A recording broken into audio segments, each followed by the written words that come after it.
अपने physical health के साथ कई बार हम ऐसा करते हैं कि हम अपने माउथ पे ध्यान नहीं दे पाते हैं, हमें अपने दांतों मसूड़ों का भी ध्यान उतना ही देना चाहिए। इसी सिलसिले में आज हमारी बदायूं मिनट की खास बातचीत पर हमारे साथ जुड़ी है डॉक्टर तृप्ति रस्तोगी जी।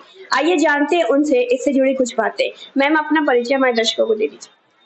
नमस्कार, मैं डॉक्टर तृप्ति रस्तोगी, रस्तोगी डेंटल क्लिनिक चितईपुर वाराणसी से। मैं 16 साल से इस फील्ड में हूँ और लोगों की मुस्कान संवारने की लगातार कोशिश कर रही हूँ कि उन्हें बेस्ट से बेस्ट ओरल हेल्थ के लिए प्रोवाइड किया जाए।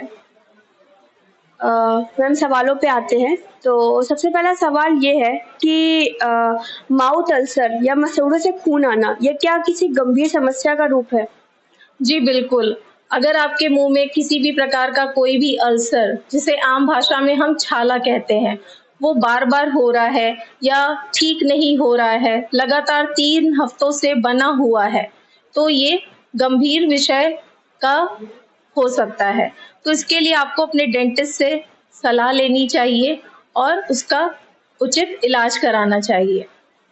मैम जैसे ओरल कैंसर की बात करें तो हमें पता कैसे चलेगा कि ओरल कैंसर के प्रारंभिक रूप कैसे हैं और अगर वो हो गया है तो वो कितने चरणों में होता है?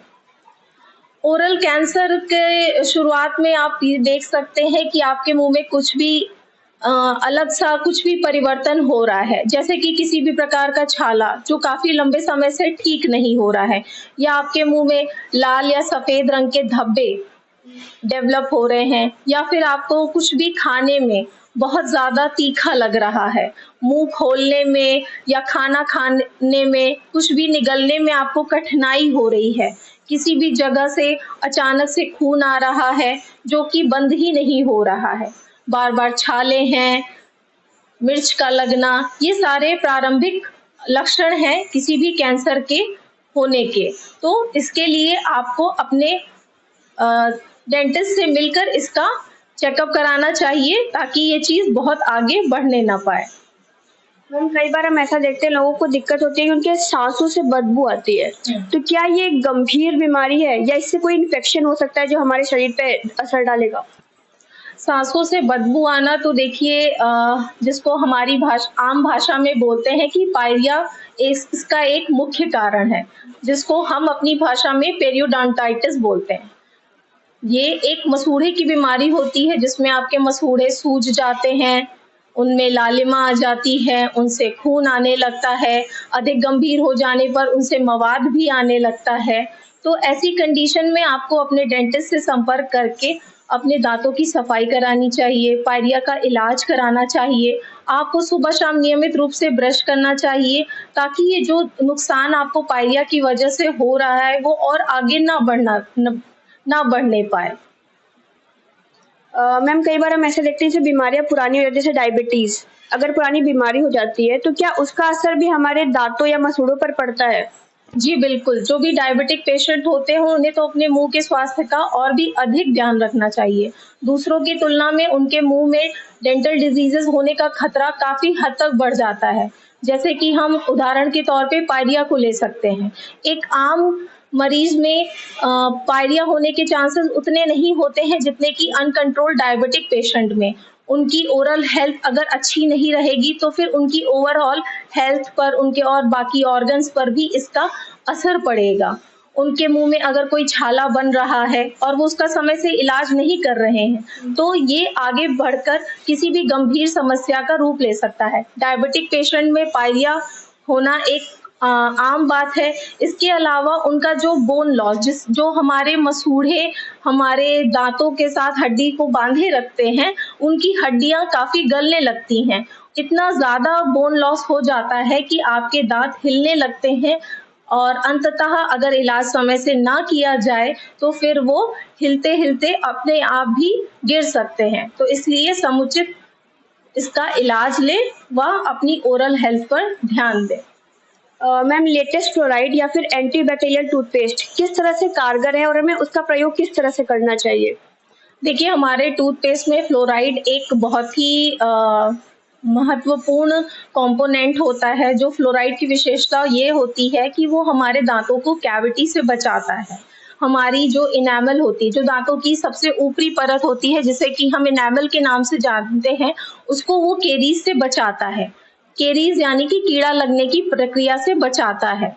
अब आपका डेंटिस्ट आपके मुंह के केरीज इंडेक्स को देखते हुए कि भाई किसी में ज्यादा कीड़ा लगने के चांसेस होते हैं, किसी में कम, उस हिसाब से आपका डेंटिस्ट आपको कितने पीपीएम का फ्लोराइड युक्त पेस्ट का सेवन करना चाहिए इसकी सलाह देते हैं।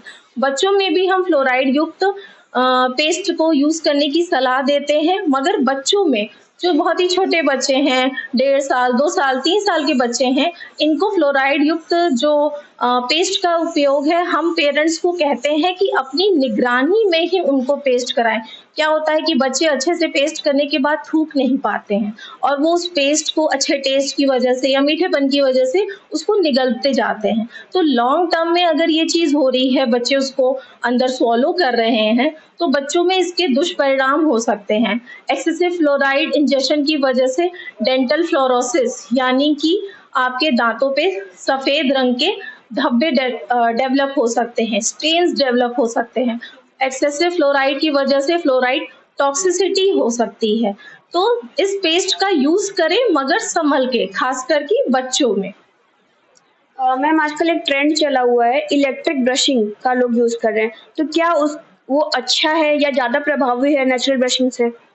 सबसे पहले तो मैं ये कहना चाहूंगी कि ज्यादातर लोग रात में ब्रश नहीं करते, जो सबसे बड़ी गलती करते हैं। अपनी ओरल हाइजीन को ना मेंटेन करना, रात में ब्रश ना करना, ये बहुत बड़ी गलती है। जितना हमें सुबह ब्रश करना इम्पोर्टेंट है, उतना ही ज्यादा इम्पोर्टेंट है रात में ब्रश करना। जो बात इलेक्ट्रिक ब्रशेस की है, मैनुअल ब्रशिंग भी काफी कारगर है। हर इंसान इलेक्ट्रिक ब्रश अफोर्ड नहीं कर सकता, मगर अपनी ओरल हाइजीन को मेंटेन करने के लिए सुबह शाम अच्छे से ब्रश कर सकता है। कुछ भी खाया है तो आप अच्छे से कुल्ला करिए।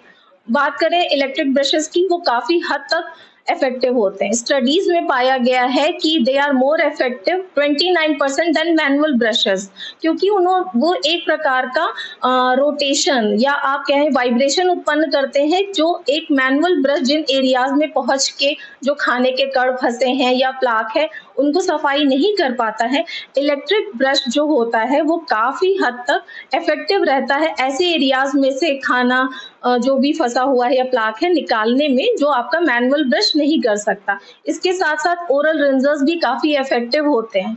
फ्लॉसिंग से आप दांतों के बीच में फंसे खाने को निकाल सकते हैं, मगर कई बार क्या होता है कि ओरल रिंजर्स ऐसे एरियाज से खाने को निकाल सकते हैं जहां पे आपका फ्लॉसिंग इजीली नहीं हो पाती है। तो ये ओरल रिंजर्स जो है काफी इफेक्टिव रहते हैं। हम अपने मरीजों में ओरल रिंजर्स उन लोगों में ज्यादा प्रोवाइड करते हैं जिनके दांतों में ब्रेसेस लगे हुए हैं, क्योंकि मैनुअली वो खुद से अपने दांतों की इतने अच्छे से सफाई नहीं कर पाते। इसके अलावा फिक्स्ड पार्शियल डेंचर जिन पेशेंट्स में होते हैं और बाकी जिनके में इम्प्लांट वगैरह होते हैं, उनमें क्योंकि सफाई बहुत ज़्यादा महत्वपूर्ण होती है। अगर आप इन केसेस में अपने दांतों की सफाई का ध्यान नहीं रखेंगे तो फिर आपको आगे चल के कई प्रकार की दिक्कतें आ सकती हैं। मैम ऐसा है कि हार्ट के डिसीज और ओरल हेल्थ दोनों में कोई संबंध है? जी बिल्कुल, काफ़ी रिसर्चेस में ये पाया गया है कि जो मुंह में आपका अगर ओरल हाइजीन अच्छी नहीं है, मुंह के जो बैक्टीरिया हैं आपके ब्लड स्ट्रीम के थ्रू आपके हार्ट तक पहुंचते हैं। जैसे आपके मसूड़ों में सूजन है, तो ये जो मसूड़ों की सूजन होती है ये आपके बॉडी में सिस्टमिक इन्फ्लेमेशन का भी कारण बन सकती है। जो भी मसूड़ों से आने वाला खून है उसके थ्रू जो बैक्टीरिया है ब्लड स्ट्रीम के थ्रू आपकी पूरी बॉडी में एंटर कर सकते हैं। फिर वो आपकी बॉडी में सिस्टमिक इन्फ्लेमेशन या फिर जो भी आपके हार्ट को जाने वाली ब्लड वेसल्स हैं, वॉल्व्स हैं, उनमें इन्फ्लेमेशन कॉज कर सकते हैं, या फिर उनमें एथेरोस्क्लेरोसिस जैसे कि हार्ट की नली में थक्का जमने जैसी कई गंभीर समस्याएं उत्पन्न कर सकते हैं। मुंह के स्वास्थ्य का ध्यान रखना बहुत ज़्यादा ज़रूरी है। अभी और भी नई रिसर्चेस चल रही हैं, स्टडीज आ रही हैं कि आपका मुंह का स्वास्थ्य अगर अच्छा नहीं है तो उससे हार्ट की बीमारियां तो हो ही रही हैं, उसके अलावा आपकी अल्जाइमर्स डिजीज के भी काफ़ी हद तक बढ़ने के चांसेस हो जाते हैं। हालांकि अभी इसमें पूरी तरह से स्टडीज का कंक्लूजन नहीं आया है, बट काफ़ी स्टडीज में पाया गया है कि there is link between this oral hygiene importance and the Alzheimer's disease.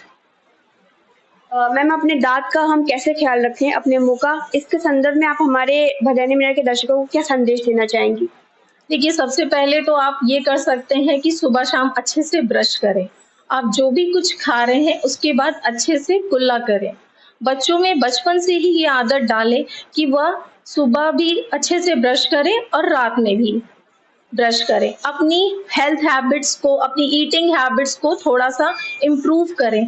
बच्चे हैं, टॉफ़ी, चॉकलेट, बिस्किट, कैंडीज़ ये सब खाएंगे ही खाएंगे, मगर ये आपकी जिम्मेदारी बनती है कि अपनी निगरानी में उनके ब्रशिंग को, उनके ओरल हाइजीन का आप ध्यान दें। और बाकी जो वयस्क लोग हैं उनके लिए ये मैं सलाह देना चाहूँगी कि आप खाएं, मगर कुछ भी खा रहे हैं उसके बाद अच्छे से कुल्ला करें। आप प्रोसेस्ड फूड को, जंक फूड को, जैसे पास्ता, पिज्ज़ा, बर्गर, आलू चिप्स, स्टार्च युक्त जो सारी चीज़ें होती हैं, स्टार्च अल्टीमेटली हमारे मुंह में ग्लूकोज में ही कन्वर्ट होता है, जो कि फिर कैविटीज का कारण बनता है, क्योंकि बैक्टीरिया तुरंत हमारे मुंह में उस ग्लूकोज पे एक्ट करना स्टार्ट कर देते हैं, एसिड बनाते हैं, जिस वजह से हमारे जो दांतों की परत, जिसे हम इनेमल कहते हैं, उसको वो नुकसान पहुंचाते हैं और केरीज डेवलप होती है।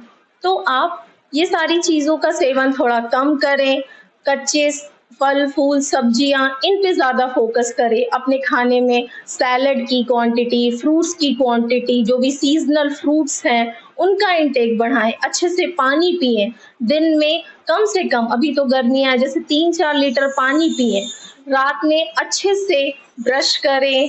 और अगर आपका डेंटिस्ट आपको सलाह देता है कि आपको किसी माउथ वॉश की ज़रूरत है तो उसका प्रयोग ज़रूर करें, लेकिन माउथ वॉश का भी प्रयोग एक सीमित समय तक ही करना चाहिए, क्योंकि उस लंबे समय तक यूज़ करने के उसके अपने दुष्परिणाम होते हैं। और हर 6 महीने से साल भर में अपने डेंटिस्ट से संपर्क ज़रूर करें। जो भी आपके मिथ्स हैं कि दांतों की सफाई कराएंगे तो दांत कमज़ोर हो जाएंगे, दांत अगर निकलवा दिया तो आंखों की रोशनी चली जाएगी, अगर सुई लगवा लिया तो ये हो जाएगा, लौंग का तेल ले लो, दवा खा लो, इसको दांत का दर्द हो रहा है तो डॉक्टर के पास जाने की क्या ज़रूरत है। इन सब भ्रांतियों में ना आए, अपने डेंटिस्ट से लगातार संपर्क करें, क्योंकि शुरुआती स्टेज में जो आपका इलाज या जो भी आपके दांतों में समस्या है वो आसानी से ठीक हो सकती है। आगे बढ़ने पर वो आपके लिए काफ़ी नुकसानदायक या फिर खर्चीली भी हो सकती है, तो इसका ध्यान रखें। बहुत बहुत धन्यवाद मैम।